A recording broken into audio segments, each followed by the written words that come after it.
Welcome to UPSC APSC quick guide channel. అయితే మనం recent వీడియోస్లో కాన్స్టిట్యూషనల్ బాడీస్ గురించి చూసాము.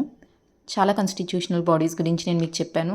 ఎలక్షన్ కమిషన్ గురించి చూసాము, యూపీఎస్సీ, ఎస్పీఎస్సీ గురించి చూసాము, controller and auditor general of India గురించి చూసాము, ఫినాన్స్ కమిషన్ గురించి చూసామన్నమాట. అయితే ఇవన్నీ చాలా ఇంపార్టెంట్ టాపిక్స్. ఎవరైనా కనుక ఈ వీడియోస్ చూడకపోతే ప్రీవియస్ వీడియోస్ ఉన్నాయి, చూడండి, ఎందుకంటే చాలా ఇంపార్టెంట్. ఓకేనా? అయితే ఈరోజు మనం దేని గురించి మాట్లాడుకుంటున్నామంటే ఇంకొక important constitutional body, another important constitutional body. దాని పేరు ఏంటి అంటే attorney general of India. Attorney general of India and advocate general of state, వీళ్ళ గురించి మాట్లాడుకుందాము. ఓకేనా? ఇవి కూడా ఒక కాన్స్టిట్యూషనల్ బాడీస్ అనమాట. అసలు అటార్నీ జనరల్ ఆఫ్ ఇండియా అంటే ఎవరు? ఆయన అసలు ఏంటి అంటే అటార్నీ జనరల్ ఆఫ్ ఇండియా అనే ఆయన ఎవరైతే ఉంటాడో he is the highest law officer of India. ఇండియాలోని అతిపెద్ద లా ఆఫీసర్ అనమాట ఈయన. గుర్తుంచుకోండి, ఈయన ఎలాంటి రకమైన క్యాబినెట్లో, సెంట్రల్ క్యాబినెట్లో మినిస్టర్ కాదు, అదేవిధంగా సెంట్రల్ క్యాబినెట్లో ఉన్న లా ఆఫీసర్ కాదు, just he was the highest law officer అనమాట. ఓకేనా? అంటే ఏంటి హైయెస్ట్ లా ఆఫీసర్ అంటే ఏంటి? ఇప్పుడు ఇండియా గవర్నమెంట్కి సంబంధించి ఏదన్నా ఒక గవర్నమెంట్ ఆఫ్ ఇండియా మీద ఎవరన్నా కానీ ఏదైనా కేసు ఫైల్ చేశారనుకోండి, అప్పుడు కోర్టులో మన గవర్నమెంట్ తరపున పోరాడడానికి ఉండే ఒక పర్సన్ అనమాట. He was the highest law officer. Government తరపున పోరాడతారనమాట కోర్ట్స్లో, అంటే సుప్రీంకోర్టులో కానీ హైకోర్టులో కానీ గవర్నమెంట్ ఆఫ్ ఇండియా మీద ఎవరైనా కానీ ఎగెనెస్ట్గా ఏదన్నా కేస్ కానీ లేకపోతే ఏంటంటే దానికి ఎగెనెస్ట్గా ఇలా చేశారు తప్పు అని చెప్పినప్పుడు గవర్నమెంట్ ఆఫ్ ఇండియా తరపున హైకోర్టు కానీ సుప్రీంకోర్టులో కానీ పోరాడేది ఎవరు అంటే ఈ యొక్క అటార్నీ జనరల్ ఆఫ్ ఇండియా. ఓకేనా? అందుకని ఈయన ఏమంటున్నాము అంటే he was the highest law officer అంటున్నాం అనమాట. ఓకేనా? మరి ఈయనకు సంబంధించి ఇది ఒక constitutional body. Attorney general of India అనేది ఒక కాన్స్టిట్యూషనల్ బాడీ. అయితే ఇప్పుడు అటార్నీ జనరల్ ఆఫ్ ఇండియా అనేది ఆర్టికల్ నెంబర్ 76 అనమాట. Article number 76 part 5 of the కాన్స్టిట్యూషన్లో ఉంటుంది. పార్ట్ 5 అనేది మొత్తం కూడా మనకి యూనియన్ గవర్నమెంట్కి సంబంధించింది. ఓకేనా? కాన్స్టిట్యూషన్లో పార్ట్ 5 అనేది యూనియన్ గవర్నమెంట్కి సంబంధించింది. పార్ట్ 6 అనేది ఏదైతే ఉంటుందో అది పార్ట్ 6 అనేది స్టేట్ గవర్నమెంట్కి సంబంధించినవి అన్నీ ఉంటాయన్నమాట. యూనియన్ ఎగ్జిక్యూటివ్ అంటారు. యూనియన్కి సంబంధించిన ఎగ్జిక్యూటివ్స్ మొత్తం దీంట్లో వస్తారు.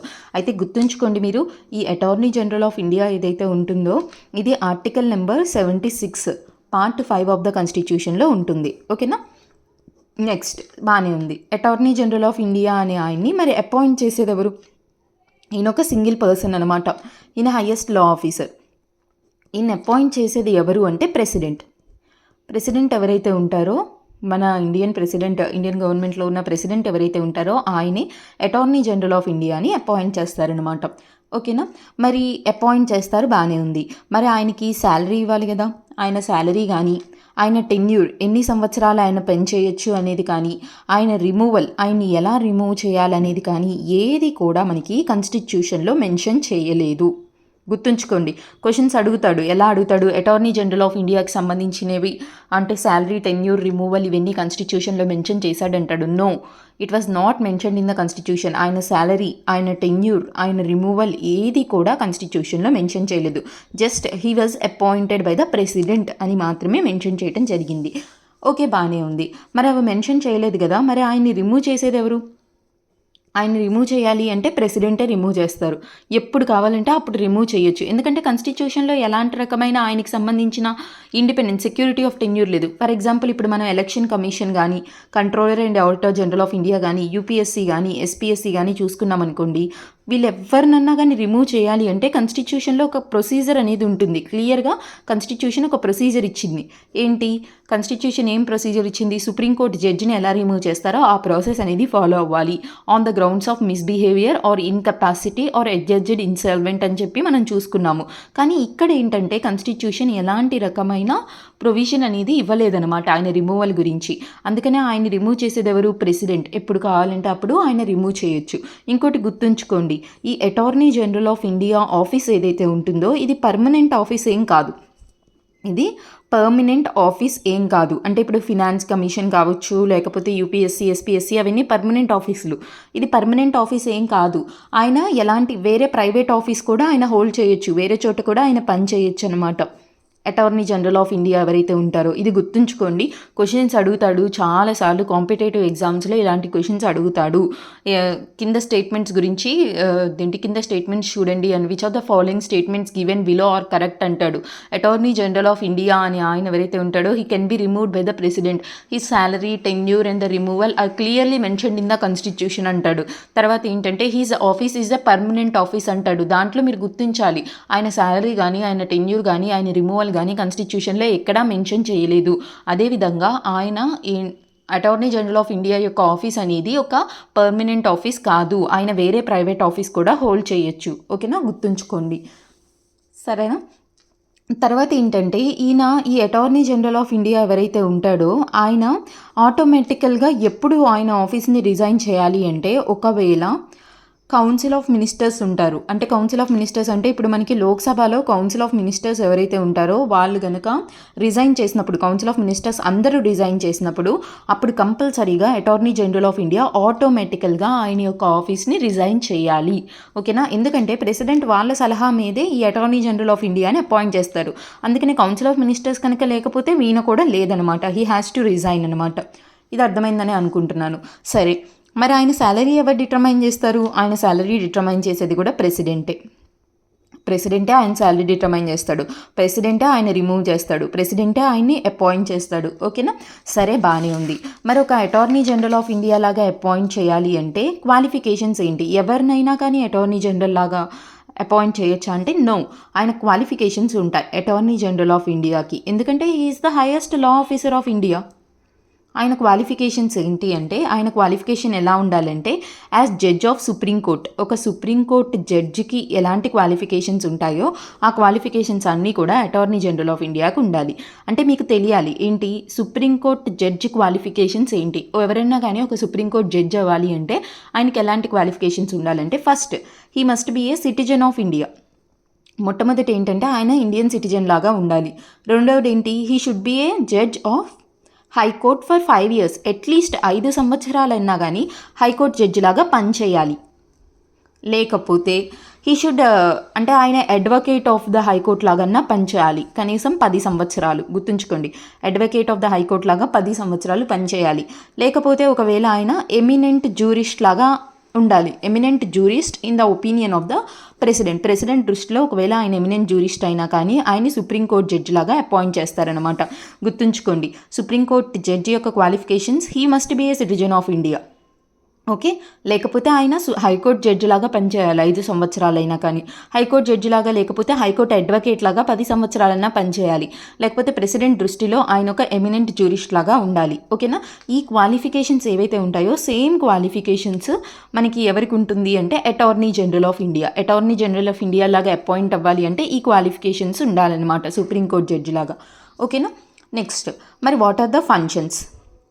మన ఆయన ఏం చేస్తాడు? అటార్నీ జనరల్ ఆఫ్ ఇండియా ఏం చేస్తారు అంటే, ఎప్పుడన్నా ప్రెసిడెంట్ సలహా అడిగారనుకోండి, ప్రెసిడెంట్కి సలహా ఇస్తారు. He will give advice to the president. ఎలాంటి విషయాల్లో, ఇలాంటి అంటే ఇప్పుడు గవర్నమెంట్ ఆఫ్ ఇండియాకి సంబంధించిన ఎలాంటి విషయాల్లో అయినా కానీ, ఏదైనా కోర్టులో కేసెస్ కానీ ఏదైనా జరిగినప్పుడు he will give advice to the president. Second ఏంటి, he will represent the government of India. ఈయన గవర్నమెంట్ ఆఫ్ ఇండియాని రిప్రజెంట్ చేస్తాడు. ఎక్కడ? ఇన్ హైకోర్ట్ ఆర్ సుప్రీంకోర్టులో కానీ హైకోర్టులో కానీ గవర్నమెంట్ ఆఫ్ ఇండియా తరపున రిప్రజెంట్ చేసే పర్సన్ ఎవరు అంటే అటార్నీ జనరల్ ఆఫ్ ఇండియా. ఓకేనా, అదనమాట. These are the 2 duties of the attorney general of India. ఒకటి ప్రెసిడెంట్కి అడ్వైస్ చేస్తారు, ఇంకొకటి గవర్నమెంట్ ఆఫ్ ఇండియాని రిప్రజెంట్ చేస్తాడనమాట హైకోర్టులో, సుప్రీంకోర్టులో. ఓకేనా, మరి ఆయనకు ఉన్న ప్రివిలేజెస్ ఏంటి? ఆయనకున్న ప్రివిలేజెస్ ఏంటి అంటే, he has the right to audience in all the courts. అన్ని కోర్టులలో, హైకోర్టు కానీ సుప్రీంకోర్టు కానీ ఎక్కడైనా కానీ ఆయనకి రైట్ టు ఆడియన్స్, ఎక్కడైనా కానీ ఆయన ప్రజెంట్ అవ్వే అవకాశం అనేది ఆయనకు ఉంటుంది. ఎలాంటి కోర్టులో అయినా కానీ రైట్ టు ఆడియన్స్ ఆయనకు ఉంటుంది. అదేవిధంగా he has the right to speak.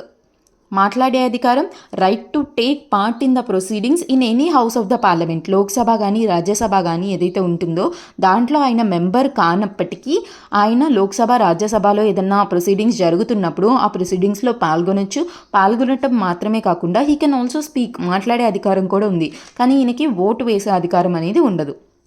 గుర్తుంచుకోండి, చాలా ఇంపార్టెంట్. అటార్నీ జనరల్ ఆఫ్ ఇండియాకి రైట్ టు ఆడియన్స్ ఉంటుంది. Right to audience in all courts అనమాట. ఇండియాలో ఉన్న అన్ని కోర్టులలో ఆయన ఎక్కడన్నా కానీ అటెండ్ అవ్వచ్చు. అదేవిధంగా ఆయన he has the right to speak అనమాట. Right to speak and also right to take part in the proceedings in both the houses of the పార్లమెంట్లో ఏ హౌస్లో అయినా కానీ ఆయన మాట్లాడే అధికారం ఉంటుంది. అదేవిధంగా ఇన్వాల్వ్ అయ్యే అధికారం అనేది ఉంటుంది. ఓకేనా. ఇంకా ఏంటంటే he is not a member of central క్యాబినెట్లో మెంబర్ ఏం కాదు ఈయన. అదేవిధంగా మనకి ఏంటంటే ఆయన లోక్సభ కానీ రాజ్యసభలో కూడా మెంబర్ కాదు. జస్ట్ ఆయన లా ఆఫీసర్ అనమాట, అంతే. These are all about the attorney general of India. Attorney general of India అనేది చాలా చాలా ఇంపార్టెంట్ టాపిక్ అనమాట. క్వశ్చన్స్ చాలా అడుగుతాడు, చాలాసార్లు అడిగాడు. అయితే ఒక క్విక్ రీక్యాప్ అనేది మనం చూసుకుందాము. అసలు మనం ఇప్పటిదాకా ఏం చూసామనేది. అటార్నీ జనరల్ ఆఫ్ ఇండియా అనే ఆయన he was the highest law officer in the India. ఓకేనా. ఆయనకి సంబంధించి ఆర్టికల్ 76లో ఉంటుంది, పార్ట్ 5 ఆఫ్ ద కాన్స్టిట్యూషన్లో ఉంటుంది. ఆయన అపాయింట్ చేసేది ఎవరు? ప్రెసిడెంట్. ఆయన రిమూవ్ చేసేది ప్రెసిడెంట్. ఆయన శాలరీని డిటర్మైన్ చేసేది ప్రెసిడెంట్. ఆయన యొక్క శాలరీ గురించి కానీ, రిమూవల్ గురించి కానీ, ఆయన యొక్క టెన్యూర్ గురించి కానీ కాన్స్టిట్యూషన్లో ఎక్కడా మెన్షన్ చేయలేదు. అటార్నీ జనరల్ ఆఫ్ ఇండియా అనేది ఒక పర్మనెంట్ ఆఫీస్ కాదు. Attorney general of India private ఆఫీసుల్లో కూడా పనిచేయచ్చు. ఓకేనా. He can hold any private office. ఓకేనా. తర్వాత ఏంటి అంటే ఒకవేళ కౌన్సిల్ ఆఫ్ మినిస్టర్స్ రిజైన్ చేస్తే హీ హ్యాస్ టు రిజైన్ అనమాట. ఆయన రిజైన్ చేయాలి. ఆయన శాలరీని డిటర్మైన్ చేసేది ప్రెసిడెంట్ అనుకున్నాం కదా.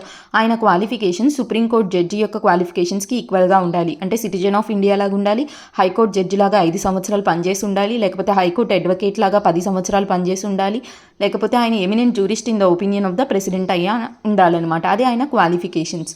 తర్వాత ఏంటి, ఆయన డ్యూటీస్ ఏంటి అంటే he has to advise the ప్రెసిడెంట్కి అడ్వైజ్ అనేది ఇవ్వాలి. అదేవిధంగా ఆయన మన గవర్నమెంట్ ఆఫ్ ఇండియాని రిప్రజెంట్ చేయాలి హైకోర్టులో కానీ సుప్రీంకోర్టులో కానీ. మరి ఆయన ఉన్న ప్రివిలేజెస్ ఏంటి అంటే he has the right to attendance in all the courts. అన్ని రకాల కోర్ట్స్లో ఆయనకి రైట్ టు ఆడియన్స్ లాగా అధికారం ఉంటుంది. అదేవిధంగా లోక్సభ కానీ రాజ్యసభలో కానీ ఆయన ప్రొసీడింగ్స్లో పాల్గొనడానికి, మాట్లాడడానికి అధికారం ఉంది. బట్ ఓటు వేయడానికి అధికారం లేదు. This is all about the attorney general of India అనమాట. చాలా చాలా ఇంపార్టెంట్. స్కిప్ చేయకుండా ప్రతి పాయింట్ చూడండి, ఎందుకంటే ఎవ్రీ పాయింట్ ఈజ్ ఇంపార్టెంట్ అనమాట. తర్వాత నేను నెక్స్ట్ వీడియోలో మీకు advocate general of the state గురించి చెప్తాను. ఈ వీడియో చూసిన వాళ్ళకి నెక్స్ట్ వీడియో చాలా ఈజీగా ఉంటుంది. ఓకేనా. ఈ వీడియో మీకు అర్థమైందని అనుకుంటున్నాను. ఈ వీడియో కనుక మీకు అర్థమైతే లైక్ చేయండి, షేర్ చేయండి, సబ్స్క్రైబ్ చేయండి. Thank you everyone. Work hard.